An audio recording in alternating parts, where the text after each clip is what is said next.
Imamat bab 5.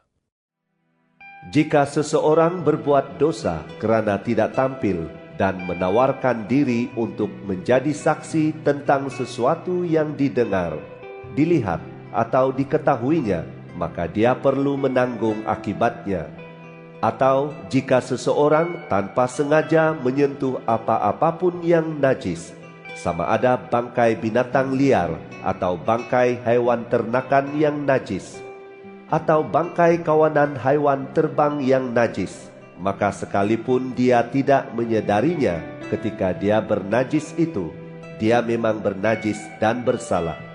Atau jika tanpa disengajakan dia tersentuh apa-apapun kenajisan manusia yang dapat menajiskannya tanpa disedarinya, tetapi kemudian dia menyadarinya, maka dia bersalah.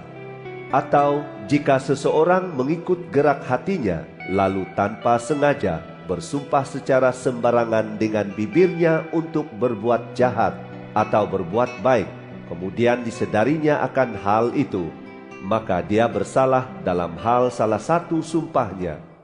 Jadi, apabila seseorang bersalah dalam salah satu hal tersebut, hendaklah dia dengan serta-merta mengakui dosa yang telah dilakukannya, dan hendaklah dia memberi Tuhan pampasan bagi dosanya, yaitu seekor anak domba atau kambing betina sebagai korban penghapus dosa. Hendaklah imam mengadakan pendamaian bagi orang itu atas dosanya. Jika dia tidak mampu menyediakan anak domba sebagai pampasan bagi dosanya itu, maka hendaklah dia membawa 2 ekor burung tekukur atau 2 ekor anak burung merpati untuk dipersembahkan kepada Tuhan, seekor untuk menjadi korban penghapus dosa, dan seekor lagi untuk menjadi korban bakaran. Hendaklah dia membawanya kepada imam, dan hendaklah imam terlebih dahulu mempersembahkan burung untuk korban penghapus dosa.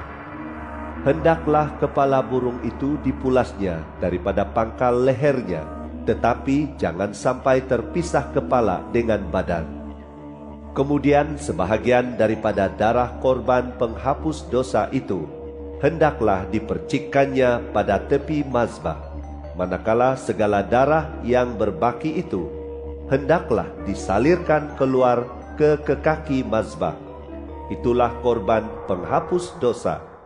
Hendaklah imam menyediakan burung yang kedua untuk dijadikan korban bakaran yang menepati peraturan, dan hendaklah imam mengadakan pendamaian bagi orang itu atas dosa yang telah dilakukannya, dan orang itu akan diampuni.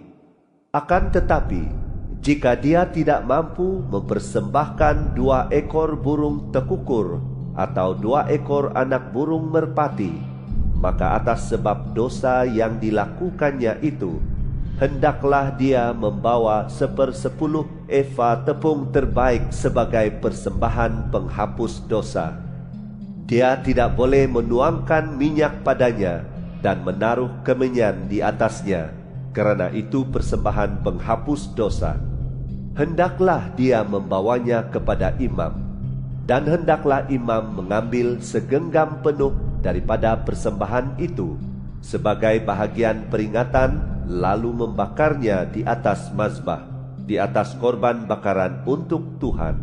Itulah persembahan penghapus dosa. Hendaklah imam mengadakan pendamaian bagi orang itu atas dosa yang telah dilakukannya dalam salah satu hal tersebut, dan orang itu akan diampuni. Segala bahagian yang berbaki menjadi bahagian imam, sama seperti peraturan dalam hal persembahan bahan makanan. Tuhan berfirman kepada Musa, jika seseorang melakukan kemungkaran dan tanpa sengaja berbuat dosa dalam hal-hal berkaitan dengan perkara-perkara suci milik Tuhan, maka sebagai tebusan kesalahannya, hendaklah dia mempersembahkan kepada Tuhan seekor domba jantan yang tidak bercacat celah daripada kawanan domba yang sudah dinilai menurut shikal perak, yaitu shikal rasmi kemah suci, sebagai korban penebus kesalahan. Hendaklah dia membayar ganti rugi atas dosanya berkaitan dengan hal yang suci itu, dengan menambah 1/5 daripada nilainya, lalu menyerahkannya kepada imam. Hendaklah imam mengadakan pendamaian bagi orang itu dengan domba jantan korban penebus kesalahan itu, dan orang itu akan diampuni. Jika seseorang berbuat dosa dan melakukan satu daripada mana-mana larangan Tuhan, meskipun dia tidak menyadarinya, maka dia bersalah dan perlu menanggung kesalahannya.